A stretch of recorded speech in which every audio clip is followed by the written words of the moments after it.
Hello, everyone. Hello, everyone. Hi.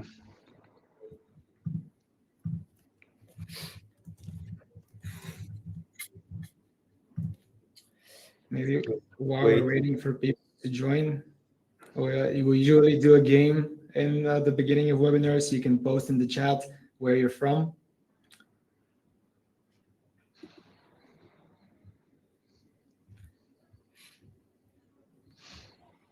Let's see if France is the majority winner today. I would assume so. Yeah, we have some UK people, Amsterdam.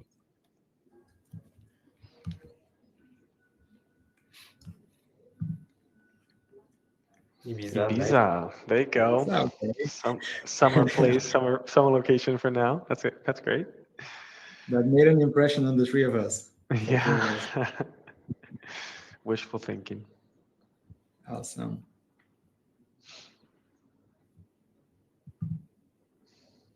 It's good to see everybody texting in the chat. That's what we want. A little bit of foreshadowing. The more questions, the better. Yeah. Yeah, we'll just wait just a couple of minutes. So we're sure that everyone's here.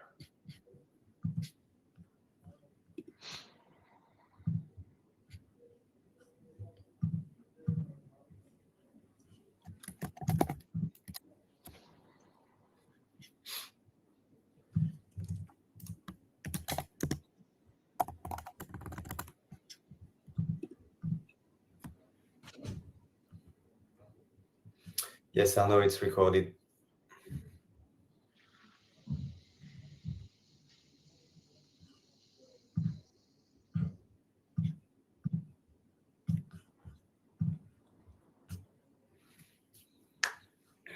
Okay. Let's wait one more minute and then we'll start.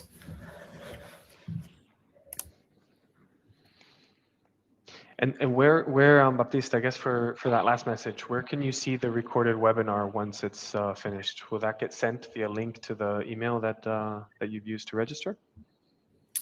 That's a good question, but yes, the link will be sent after the webinar to everyone that registered. I think we can start.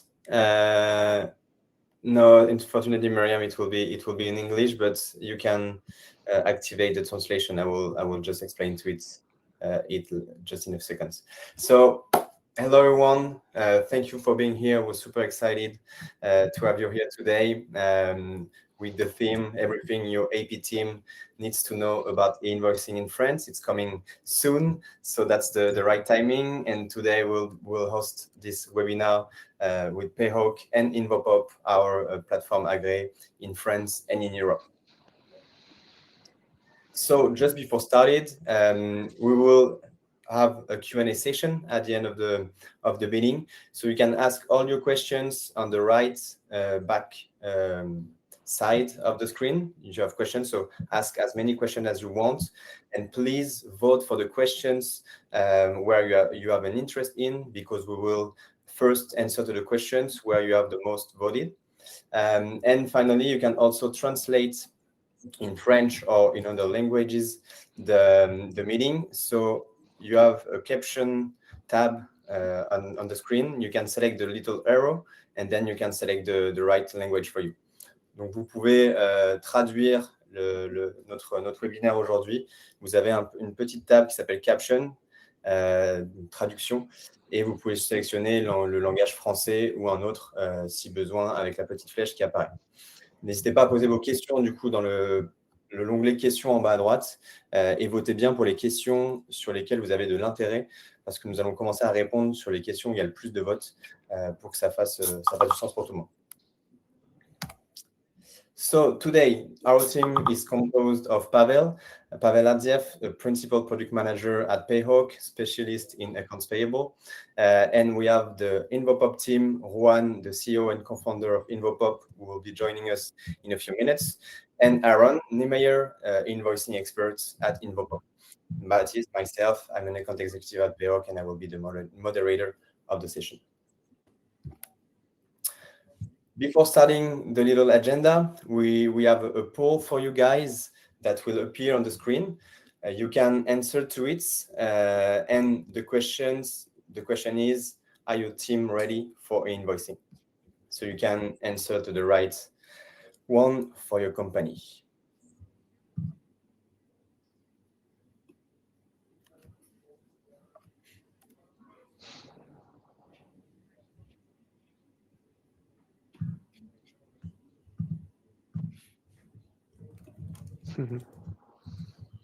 I'm reading the results, and I like to see that just getting started is a big bulk of the percent, because that means that this webinar is fantastic for you. Hopefully we can tackle all those questions. Exactly. Some people are already ready. Good for you guys. A predominant minority, though. Yeah. I think we might be missing, Pavel and Baptiste, we might be missing a fifth category of I've started, but I still have so many questions because I don't understand it. Maybe that should have been included there for the French mandate. That's true. But I think that's in progress or just getting started. Yeah, but I'm pretty sure even the people that are ready are still a lot of questions. So that's why they're here.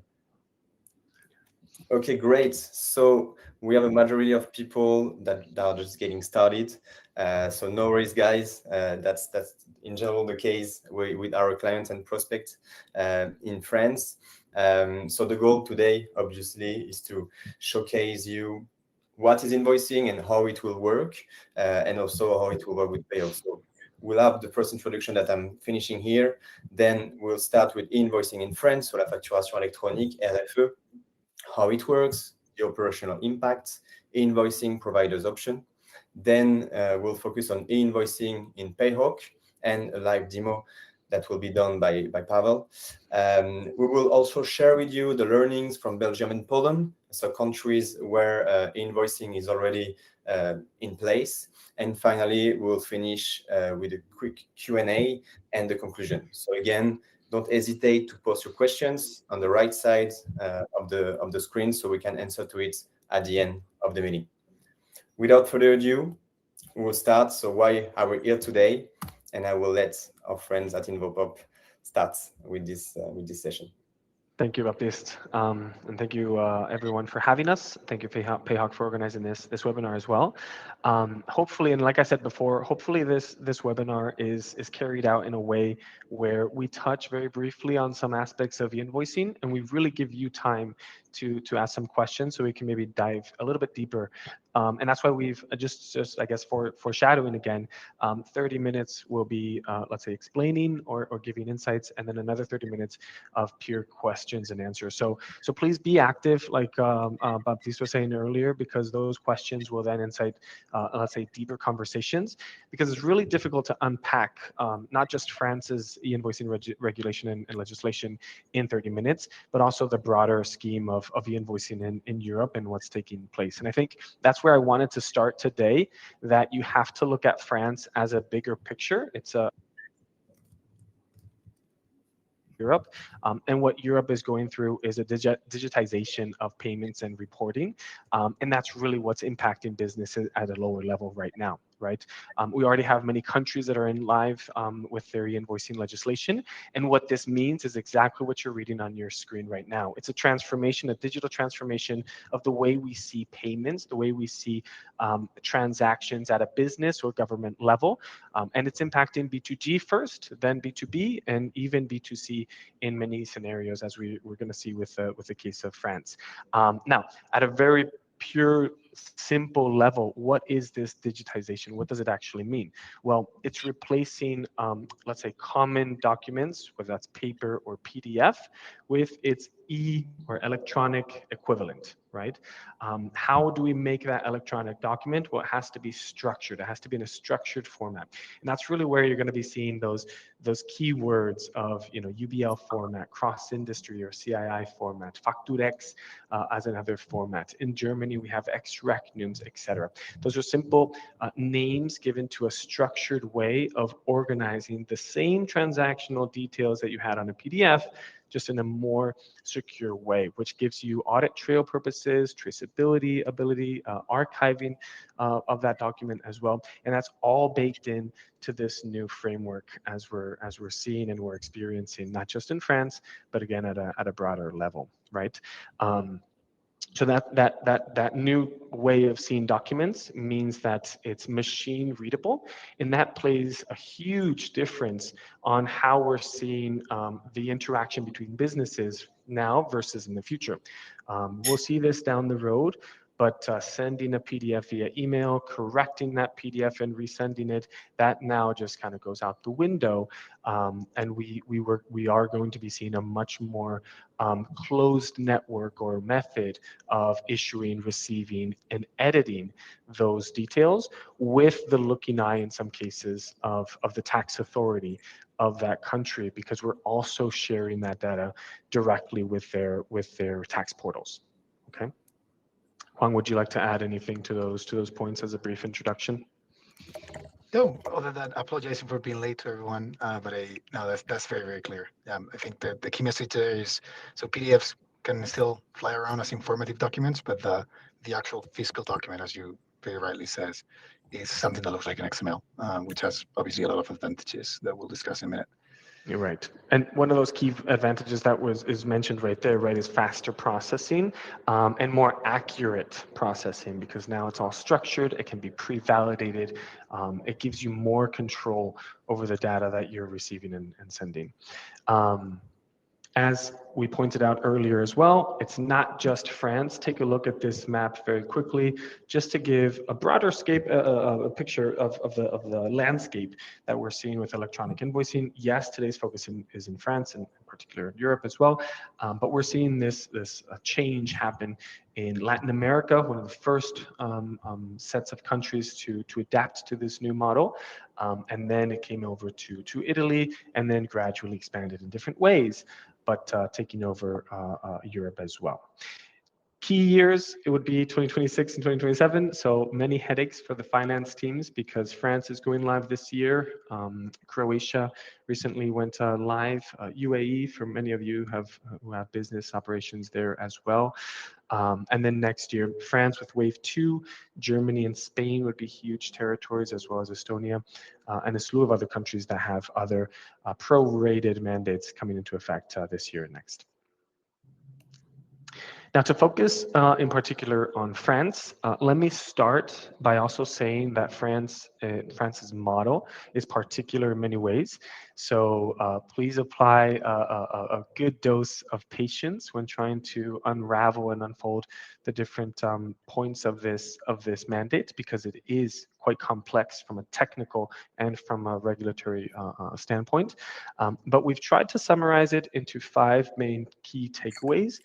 And I want to stress that these takeaways should be grounded already at any finance level team to take home. And those points number 1 and number 2 go together, which is number 1, e-invoicing, B2B invoicing becomes mandatory, becomes compulsory September 1st, 2026. However, that ties into number 2.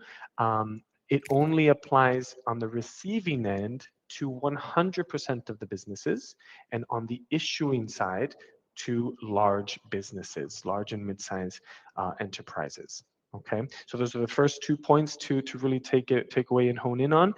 As a company in France in September 1st, 2026, you have to have a formal certified provider to receive validated and structured invoices moving forward. Right? That's the key takeaway for anyone joining us today, as the point of inflection for your company. There are some debates about there being a pushback or delay, etc. But let's not enter those conversations, because you shouldn't be putting at risk your daily operations on rumors. Number 3, structured formats will replace that PDF. So now moving forward, issuing a PDF email to your to your business within France, B2B transactions within or with legal VAT entities in France are now not accepted, and they won't be a legal document in front of the law. It is replaced by Factur-X, UBL, and cross-industry, which are simply 3 different structured formats applicable to the French mandate. Now, number 4, you have to, moving forward, you have to choose, select, and go through what's called Plateforme Agréée, which is a certified service provider for these activities. You must select that, and your PA will also help you register on the ANOA, which is a repository of the businesses within the French instance as well. And number 5, and this is really a complicated topic for so many businesses, and one that has created headaches for service providers and companies alike for the past year and a half, is that now moving forward, there's a component of what's called e-reporting. So whenever a transaction goes out, at the same time, we'll see this in more detail in a second, but you're also reporting that transactional data to the DGFIP, and that also creates some headaches for businesses alike. All right. I would also recommend, if you don't really understand your business, if it falls under the large, medium size, or small to medium size, feel free to look that up on official sources. It is a mixture of company size, number of employees, as well as your turnover, yearly turnover as a company. But please do check that to see which category applies to you. Now, the French model, visually explained. Hopefully, it'll help understand the key concepts of the French model better. But in essence, it's what we call a Y model, because it has those 5 different components. And let me walk you through it. Let's go through a flow together to hopefully understand that correctly. Once a buyer purchases some type of good, the supplier invoice. And now, as we saw before, that issuing of invoice does not happen via email, via PDF, via letter to the buyer. It has to go through that certified provider, now called a PA of the supplier. It will be transformed into the agreed upon format, whether that's UBL, cross-industry, Factur-X, and then it will be sent to the buyer's PA, to the client's PA, transformed again and presented to the buyer as the final step. In the middle, and that's what you're seeing as that arrow to the PPF, there's a reporting detail of that transaction. That data, metadata from that transaction is reported in real time to the PPF for their records. And that will be the complete model of information and how it flows from the supplier to the buyer. And one small difference, I suppose, with other Peppol networks, such as Belgium, is that when that buyer receives that invoice, they can also perform different activities, as we'll see down the road on that invoice. Anything you'd like to add there, Juan, that I might have missed out? No. I think that's a great explanation. Yeah, I mean, for the people, PAs what used to be PDP. That's kind of like an old comment, but in case you were seeing other sources, and yeah, I don't know how much we'll get into the details of the status side of things that you briefly mentioned. Hopefully not too much, because it's very complex. But as you said, also the buyer can and must, depending on the type of status, report a status change on that invoice. Hence, like, I have paid the invoice, I have disputed the invoice, partially paid, and also the supplier can report, or must report in this case, when they have received the payment of the invoice. So that's one of the things where the mandate in France goes kind of a state of the art in the world. No other country hasn't gone so far, and where a bit of the headaches come. But yeah, I think it's very clear. They've gone above and beyond for sure. Yeah. Maybe we'll go back to this story, Aaron. I'm seeing a question pop up in real time and getting a lot of upvotes, which is specifically on this slide. So maybe you can try and cover that. Olivier is asking, so there is no return loop between the buyer PA and the PPF nor supplier PA. Yes, there's one mandatory status from the buyer to the tax authority, which is the invoice paid, if I'm not mistaken. I'll get back to you. That's the advantage I'll be presenting. I'll get back to you because I don't have all the status in my memory. Yeah, so the actual statuses, the update of the statuses do also flow back into the sender's PA, as well as update to the PPF. And I think Huang is right. I think the only update that goes to the PPF is actually the paid status update or not. But we can double check that for sure. And the refusal then on the buyer side. So as a buyer, if you want to refuse the invoice, that is fed back to PPF as a status update, and accordingly also the supplier sees that status on the invoice on their side as well, that you've rejected or refused the invoice. Correct. Hopefully that answers. And it is to the point of the question, I guess. It is a two-way street, meaning that information will go and come back on both sides. Correct. Great question, though. Thank you, Olivier. Yeah. Now, we wanted to showcase what this means for you operationally, meaning what does this new mandate actually have in terms of an effect on the business. And what changes is definitely that structured format. So we're moving away from PDFs and into a more digital way of transmitting information. Another big change is exactly pointing out that question: what happens with errors, with changes of that invoice, so that it will be regulated. There will be steps to take place. You will be able to officially refuse or reject an invoice and detail the reasons why, and or amend that with a credit note. And then there's also an archiving component of digitally archiving and sealing that document with that audit trail and traceability that we mentioned before. But we didn't really want to focus on the, let's say, the negative changes or the ones that might create headaches, but rather focus on what can be seen as an improvement, right? And from our standpoint and the way we obviously see the pains of our clients, the invoice data extraction, the accuracy of the invoice data is hopefully going to be extremely improved for 2- or 3-way PO matching. That's one example of an outcome of improved invoice data. Also, when it comes to the payment cycles, it will be improved as well, since we're able to determine place of acceptance, etc. So that will drive better returns on a business level as well. Now, very briefly, to conclude the Invopop side of the presentation, we wanted to just showcase how to choose the right e-invoicing provider, which can be daunting at times. And we've thought of 3 different examples or cases. Number 1 is where you simply choose a PA and you're going to work with your technical team or with an integrator directly into your billing tool, your ERP, etc.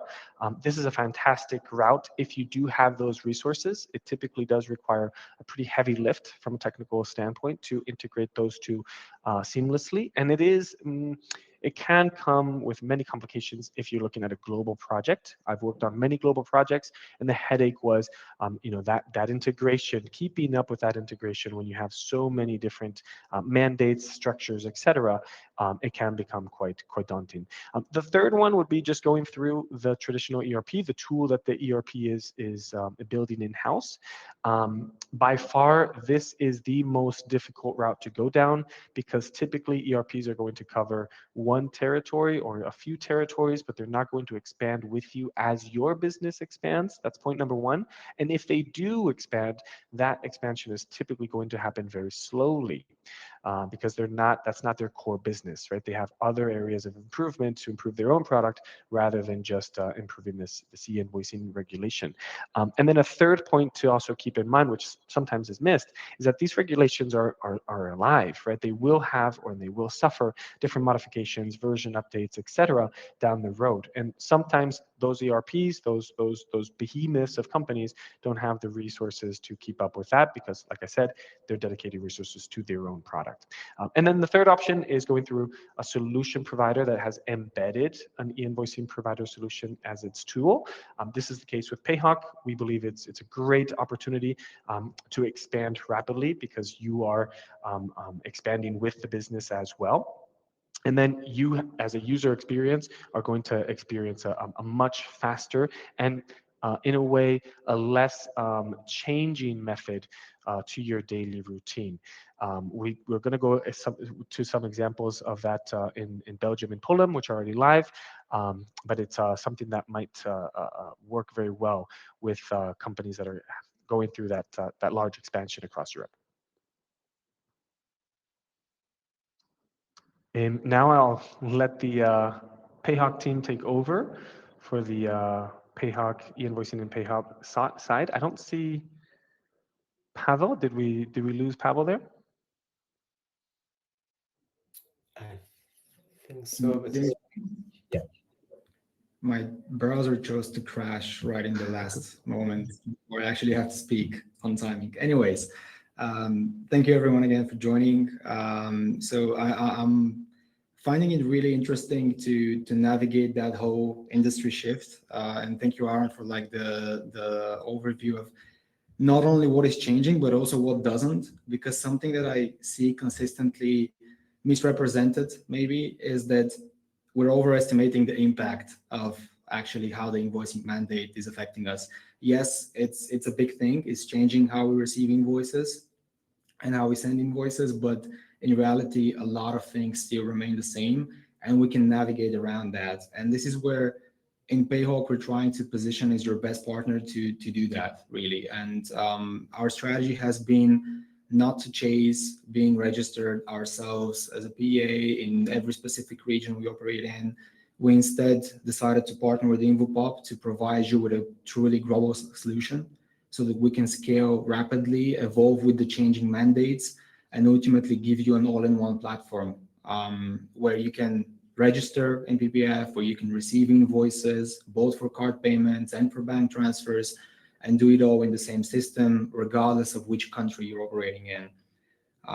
So maybe before we get into more details on that, something I wanted to actually share with you is the actual registration process and how that looks. And this is where I'm actually going to directly share my screen and go into the Payhawk platform. Just bear with me for a second. There we go. Hopefully you see my screen all right. So in Payhawk, we give you directly embedded into the system the integration with the French portal.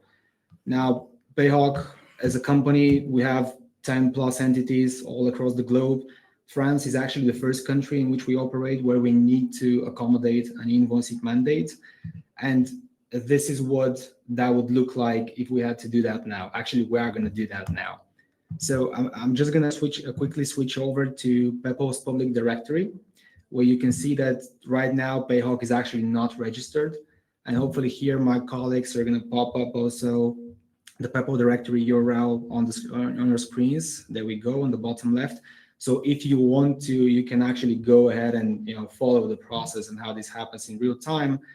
But this is where essentially you can see the active registration status of businesses.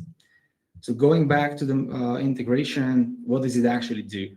You click connect, we read your registration number, so your SIREN, and there's nothing much more that you can do. That you need to do here, we're going to register you directly with your SIREN number. If you have an active registration with a different provider and that SIREN number is actually already taken, the system would allow you to add a suffix. The French platform is allowing you to register with multiple different IDs using suffixes. We do support that as well. In our case, we aren't registered since before that. So this is going to be our first time registering in France. So I'm going to go ahead and register with the SIREN. And that's basically it. There are no more steps. It's essentially the whole process that you need to go through. And hopefully in a matter of probably seconds here, I can reshare my tab again, and let's see in real time if that's actually worked. I think the directory hasn't shown that yet, but I'm actually going to switch up to a different website, which I think picks it up faster. This is our participant identifier, and this is Payhawk's business card. So we just registered live. It was that simple. It took less than a minute. I think the public Peppol directory doesn't get refreshed in real time, so probably in a couple of minutes we're going to see it there as well, maybe by the end of the webinar. But that's it. We're essentially registered now. What does that mean actually from a business perspective? So now that we're registered, we are ready to receive invoices. And we're not only ready to receive invoices, we're mandated for B2B domestic transactions in France to be issued invoices and process these as Factur-X, UBLs, or CIIs, any of the supported formats. And what Payhawk does here is it essentially gives you the API automation tool, which can connect with all of these different networks and mandates. So whether your invoices come in from an employee and they upload it manually, maybe they snap a picture of it on their mobile phone, or more commonly, it would flow in as a PDF to your AP mailbox, or they would be received via PPF or Peppol or KSEF or any other network that you need to integrate with for invoicing. All of these flow into Payhawk, and it's one system for all of your countries, one system for both card and bank payments. You can do travel, you can connect your procurement process, but essentially you can keep all of your spend regardless of these domestic mandates in the same system. So you can approve spend according to your policies. You can then book it automatically into your ERP using our live integrations. And finally, you can even pay that in more than 100 currencies that we support directly into the platform. Now, one of the biggest advantages that we already touched upon is definitely going to be for multinational businesses. If you are a business that operates only in France and you have just one entity, that might not be a differentiator, or at least not today. But if you're already expanding to multiple markets or already operating in multiple markets, you need to accommodate more than 10 different custom mandates in Europe. Countries like France, which have their own specific network you need to connect to for invoices. And that's not unique. Like France does that, Poland does that, Italy does that, Spain will do that. All of these different countries would require localized solutions. So what we're trying to do is give you the same platform for all of them. Now, speaking of countries, I wanted to also give a little focus on actually our learnings from Belgium and Poland as countries that rolled out e-invoicing earlier this year. Both of them went live in the beginning of the year, and we've supported both of these mandates natively in Payhawk. So we have 50 plus customers in Belgium and Poland using e-invoicing with tens of thousands of invoices. And I think it's interesting to understand the lessons in that, because we've seen some things play out in real time. And I think it's good that the French has actually, they actually gave themselves the time to figure this out a little bit more before they go into it, because there's a lot of things that I would say went wrong with these other mandates. And one of the core issues probably is how well suppliers and billing tools are actually reacting to these changes. When you have a forced mandate that necessitates the use of specific software protocols to exchange invoices, what happens is that a lot of the billing providers on the supplier side might not be ready on time, or they might not have a high quality service. And we were getting consistently, especially in the first months of these mandates, the question, where is that invoice? Like, that was the recurring question every day, all day around. Businesses were asking, where is that invoice? And it's creating a big communication gap between the buyers and the suppliers, because suppliers, their billing software will show that invoice is sent, but it might actually never have reached the network. It might have a validation error because it was missing mandatory fields. So it was never received from the buyer. And then there's this like push and pull relationship of both businesses and both sides trying to figure out who messed up, because they would always be thinking that it's the other side not receiving it properly or not issuing it properly. So the good news is that these things, we saw how they flesh out in a couple of months, in a quarter or two. And I think we're seeing a lot more stability now in these countries. But it's interesting to know, I think, what to expect early on in France. And I would be interested here also in Aaron and Juan's opinion, like how do you expect that to play out in from September onwards until the end of the year, let's say, in France? Yeah, I don't know what you think, Aaron. So I think Belgium is a really good example of a country that stabilized very quickly. So as Pavel was saying, the first 1 or 2 months were a bit more messy, where there was a lot of communication between access points of like, hey, my customer says this invoice is not received, what happened to it, etc. But it stabilized very quickly.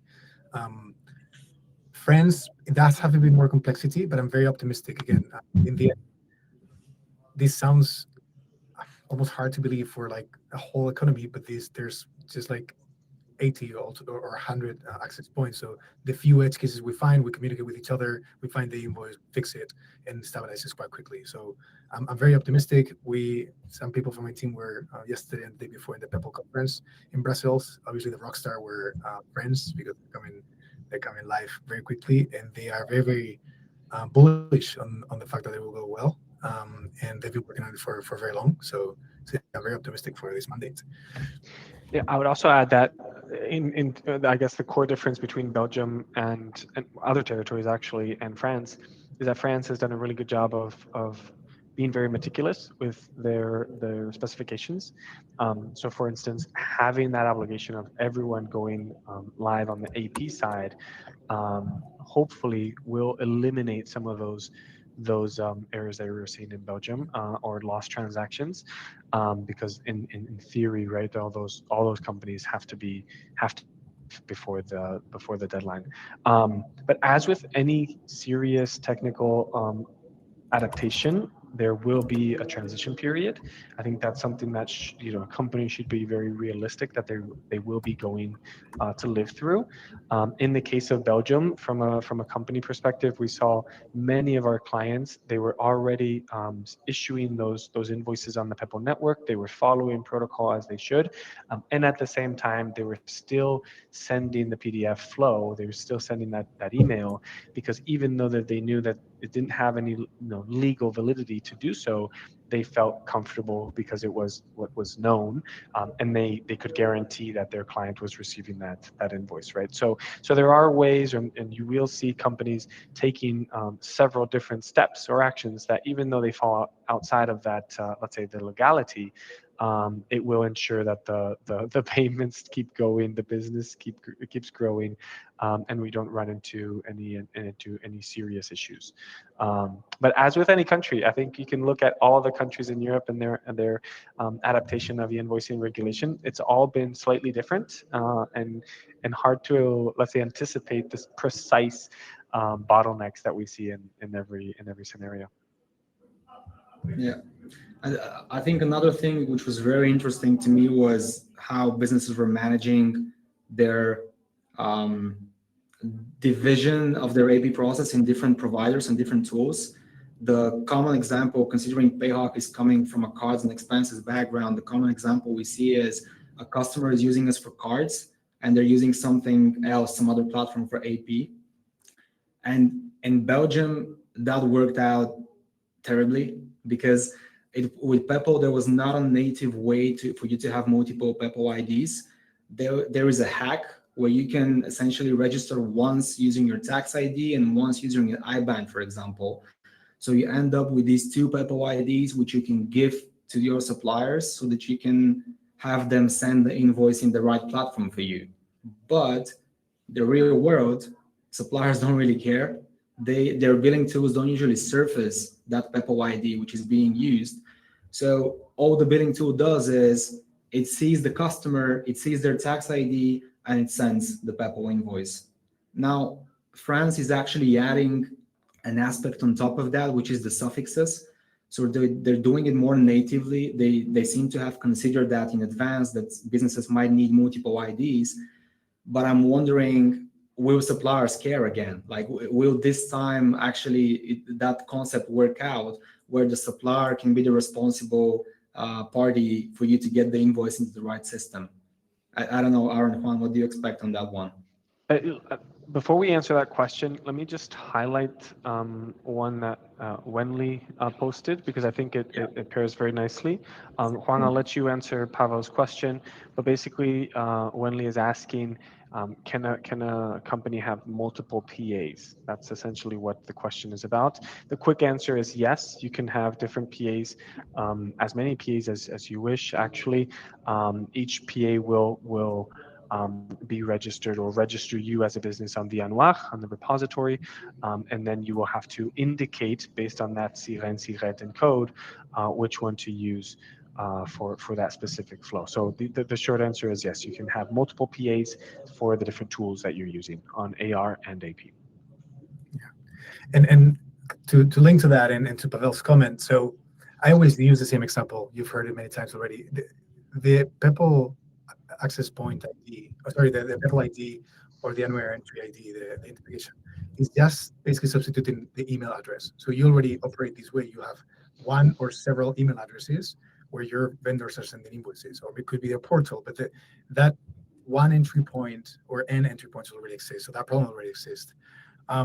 Meaning now there's a big advantage, which is if your vendor sends the invoice to the wrong address, well, your leverage is they must know that you're not going to pay it, and that happens already. If I send my invoices to the wrong email address, I'm going to find out a month later because I haven't paid, and they told me, oh, that's because you didn't include the right address. The same with PO number. So this situation of if you don't send the invoice to the right place, you're not getting paid.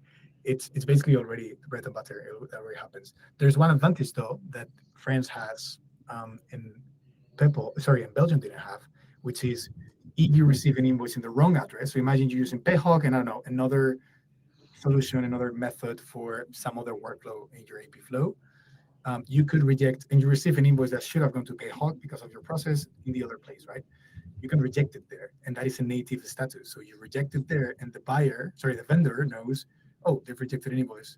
They ask you why, and you tell them that's the reason. That's something that didn't exist in Belgium. So in Belgium, you can reject invoices, but it's not mandatory. So the recipient may not listen to that message, and that created a bit of confusion.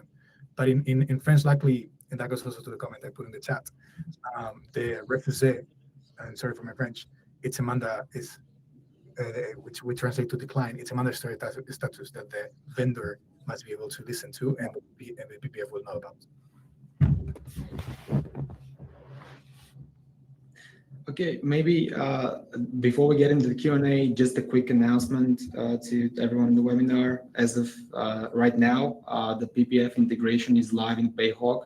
So if you're a customer and if you have a French entity, you can go ahead and do the exact same thing, which I just showed live, and track your registration status directly in Peppol and in Payhawk, and get ready for actually, be ready for French invoicing, essentially.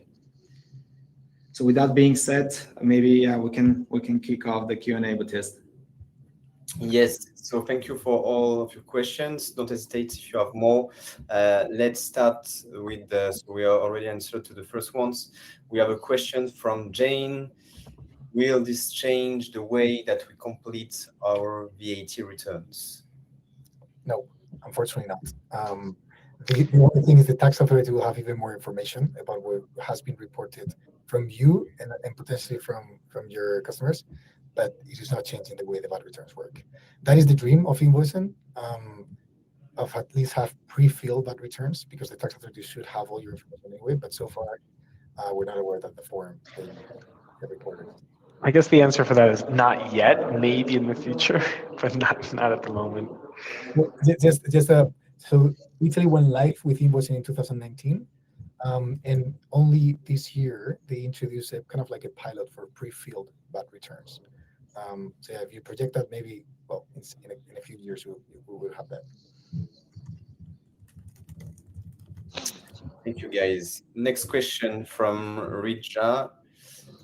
Will Payhawk provide a step-by-step for migration? We've registered via another provider and want to migrate to Payhawk for invoice reception. So essentially, the way it works is if you already have a registered provider and your SIREN is taken, if you don't want to use that provider, you need to contact them to deregister you. This is not something that Payhawk can do. One PA cannot deregister you from another PA. You need to contact them directly. They are required to oblige with your request to deregister, and it might take up to a day to get rid of the entry in PPF. And then after that, you should be able to freely register in Payhawk.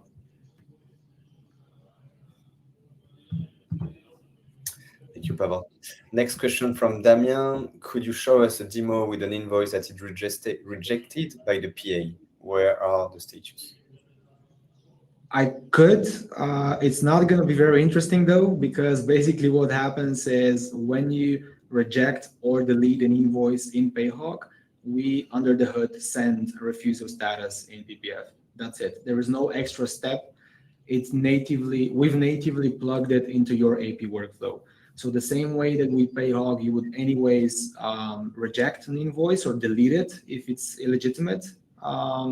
That would just naturally feed data for that status into PPF. Thank you.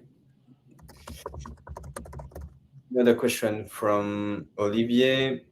Payhawk is limited in processing credit notes. How will they be processed through Invopop? How will they fit Payhawk? Payhawk was limited in processing credit notes. It's actually part of our last week's release. So if you go to your Payhawk account and if you go to settings and Payhawk Labs, you can enable credit notes now. They're officially in beta since last week. So you can enable the feature in your account and you can freely use it. And you also get actual, help articles and materials on it as you go to enable it. So give that a spin. I will give you more info about the webinar at the end of this one. Another question from Arnaud. Is there a system of whitelist company that can build bills through PA portal? Yeah, so the PA portal it's a null concept. So there's no issuing invoices through the PA portal. You guys can hear me okay, right? Oh yeah, I'm seeing some. Yeah. So basically, the short answer is no. There's no PA portal anymore. The invoices must be issued through a approved platform. I'm assuming or no, by the way, I might be assuming wrong. By PA portal, we're referring to the PPF itself by the tax authority website, or is this? I think probably the question is leading to, can you filter out suppliers who can or cannot send you invoices? And I think the answer here, correct me if I'm wrong, but is no. So basically anyone who knows your tax ID and it's publicly available can actually send you an invoice. So it's raising a lot the bar on you being able to tackle with illegitimate invoices potentially.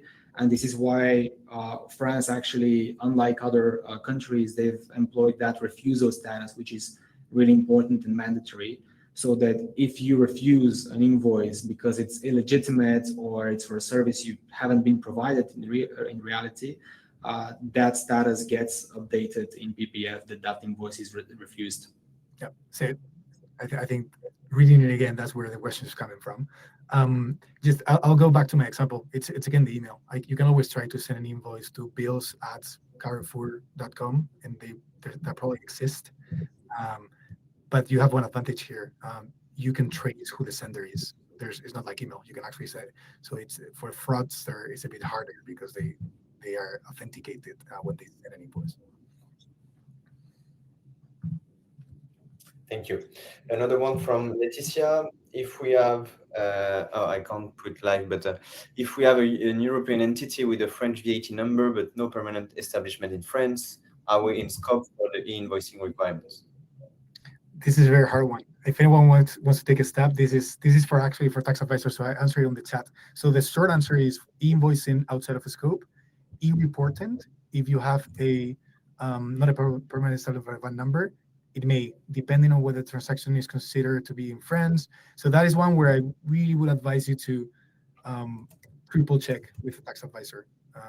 It gets a bit tricky. I don't think in the case of France it's that complex to understand. I just wanted to share that in some legislations, the concept of which VAT or which company will be applicable, these mandates will apply to, is sometimes very, very fuzzy. I'm thinking of the case of Croatia in being registered or not for VAT. The lines get very, very blurry very quickly. So I would suggest following Juan's advice, reach out to a proper tax consultant to get a proper answer for that. A question from Mary. We use Payhawk for expense claims and business card transactions. Do we need to link to a PA for this Payhawk feature? Can you repeat the question? Yeah, we use Payhawk for expense claims and business cards transactions. Do we need to link to a PA for this feature? All right. Well, so invoicing would be mandatory on the receiving side only for B2B transactions. So we would depend if they have any invoices in the company's name. So if essentially card expenses on employees are unrelated to company expenses, but are rather things like meal allowance and things like that, they might not need to do that. Realistically, usually people do, because, for example, cases like travel, let's say if you're booking a hotel for a business trip for an employee, you would want a company name invoice, and that would be an invoice now. Thank you. You mentioned it one before, but Muriel asked, will registering with Invopop via Payhawk automatically register us with the online directory? Can we provide a specific email address for receiving invoices, or do we need to use the company email address set up on Payhawk? So registering with Payhawk will register you in the Anywhere and in the Peppol directory, both, which go hand by hand through Peppol. Sorry, through Invopop. The part of the email I didn't quite grasp. Can we provide a specific email address for receiving invoices, or do we need to use the company email address set up on Payhawk? So essentially, that's the thing. Once you register with an invoicing provider, the invoices are no longer flowing in via email. They're flowing in via these Peppol IDs, which is the one that we just generated for Payhawk Live. And essentially, you can use a specific ID in the sense of this is what we were referring to when we're speaking about suffixes. So you can have multiple IDs in PPF for invoicing.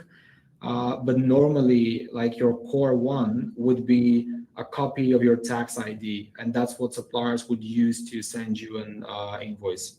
So your tax, you can think about it that way. Essentially, your tax ID is going to be related to a specific invoicing provider, and in this case, the joint solution of Payhawk plus Invopop.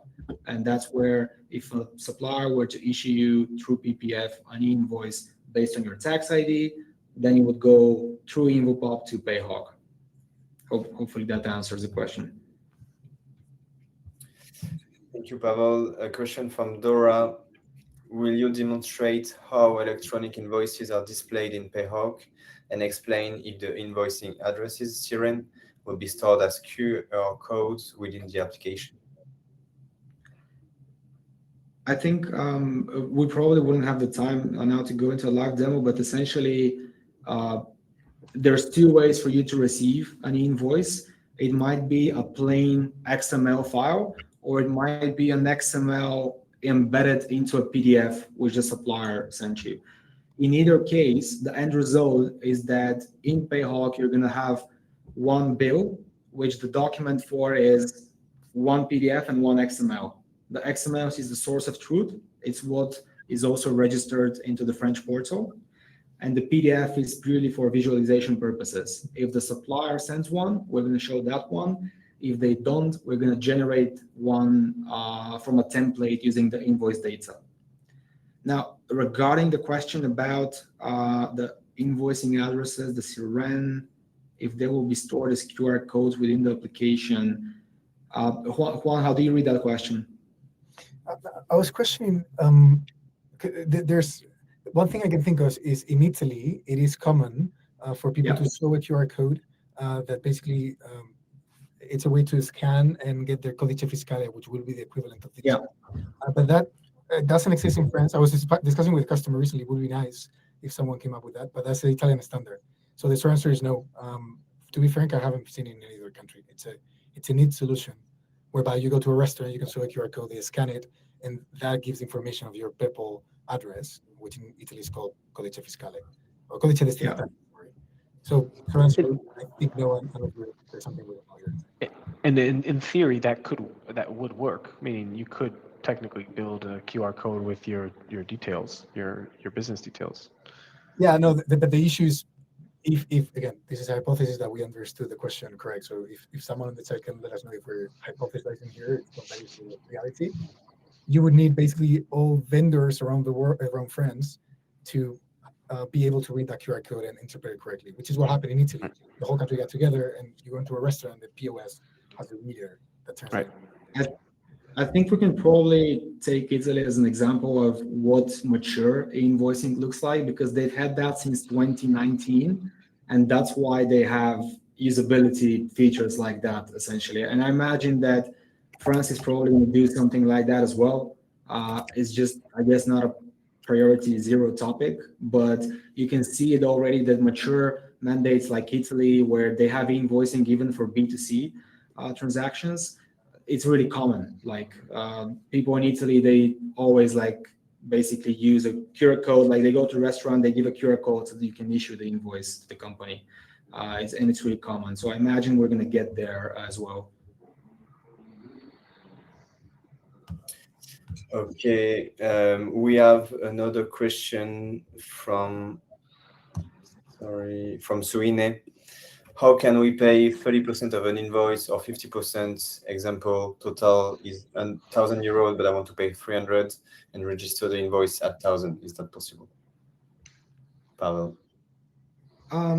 It's something that we don't honestly support natively. You cannot make partial payments, multiple payments against a single document. We do since recently support pro formas though, so you can use a pro forma to make the advance payments separately from the invoice. But it's probably something that we can get a little bit deeper with. So if you have an implementation manager on your side, I think discuss that with them. It would probably reach me through them as well. So I'm happy to discuss that after the webinar as well. When Invopop will be available for testing on Payhawk? An hour ago. That's already live. Yeah. Yeah.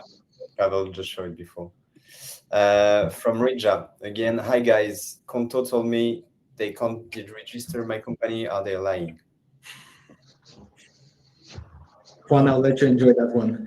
No, they can deregister your company. That's perfectly possible. It's a ledger. I'm going to explain it so it's another opinion. The annuaire is a ledger, meaning you don't delete the row, but you can add another row at the end. But that's what technically they would do, saying that they free up that. So they technically can, but everyone is rushing against the deadline, so maybe it's coming up.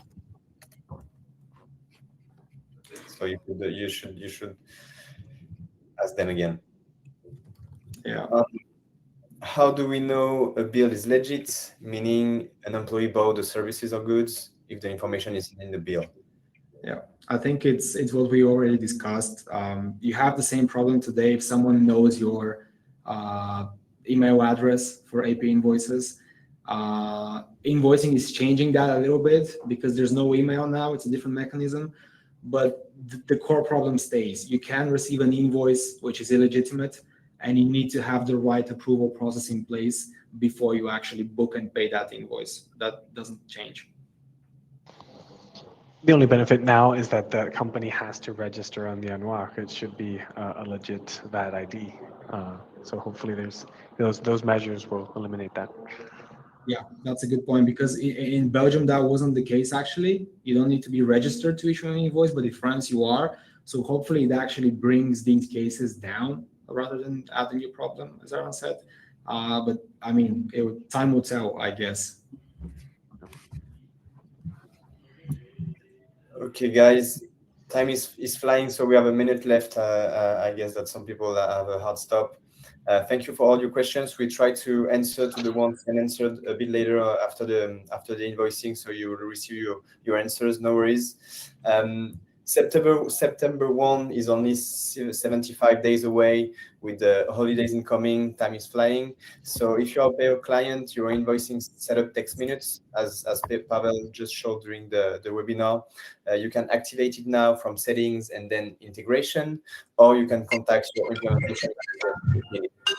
If you're not yet at Payhawk, you can book a 30-minute invoicing consultation with me. You have my email address here, baptiste.dubois@payhawk.com, or you can visit payhawk.com, Facturation électronique. You can also contact Invopop directly if you have more in-depth questions about invoicing and or e-reporting. Finally, e-invoicing is just a small part of the picture. We have our next summer 26 edition webinar related to new features on accounts payable, travel, global payments, and more. You have the QR code here. We just sent you the link if you want to register and see all the new feature. It's the biggest feature of the Payhawk history, so don't miss it out. You will see, and Olivier, we answered to it, but credit note, pro forma, and a lot of new things going on. Thank you, everyone, for attending this webinar. We hope it was helpful for you. If you have any more questions, feel free to reach out, and let's see you soon, guys. Thank you, Baptiste. Thank you, Payhawk, for having us. Cheers. Have a good one. Bye-bye, guys.